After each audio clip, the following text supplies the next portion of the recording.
The prophet Elijah is walking together with Elisha. They are on their way out of Gilgal. Then Elijah says, "Stay here. The Lord has sent me to Bethel." Elisha replies, "As surely as the Lord lives and you live, I will not leave you." So they go to Bethel together. There is a group of prophets. They come to Elisha and ask, "Do you know that the Lord is going to take your master from you today?" Elisha says, "Yes, I know. Be quiet." The prophet Elijah says to Elisha, "Stay here, Elisha. The Lord has sent me to Jericho." Elisha doesn't want to be without Elijah. He wants to follow him wherever he goes. That is a nice picture of what the Lord asks from us. He wants us to follow Jesus all the days of our life. So they both go to Jericho. There is also a group of prophets. They go to Elisha and ask him, "Do you know that the Lord is going to take your master from you today?" "Yes, I know," he replies, "so be quiet." Elijah then says to Elisha, "Stay here. The Lord has sent me to the river Jordan."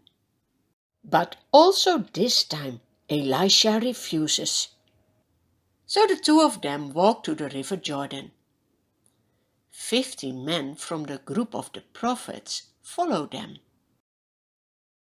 When they arrive at the riverside, Elijah takes his cloak. He rolls it up and strikes the water with it. The water divides to the right and to the left. Do you remember that God has done this before, a long time ago?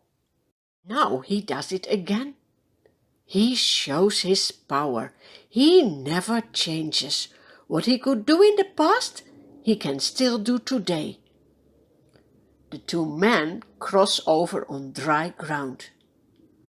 The 50 prophets stand and watch them crossing the river. While they are walking on the other side of the river, Elijah asks Elisha, "Tell me, what can I do for you before I am taken away?" What would you ask when you know that someone would leave you and you will never see each other anymore? Do you know what Elisha asks? He says, "Let me inherit a double portion of your spirit." He wants to become a very good prophet. Elijah says, "You have asked a difficult thing, but if you see me when I'm taken from you, it will be yours. Otherwise, it won't." As they are walking and talking, suddenly a chariot of fire and horses of fire appear. They separate the two of them. Elijah goes up to heaven in a whirlwind. His cloak falls to the ground. Elisha sees this miracle. He sees the power of God. He cries out, my father, the chariots and horsemen of Israel!" He is sad that Elijah is not longer with him.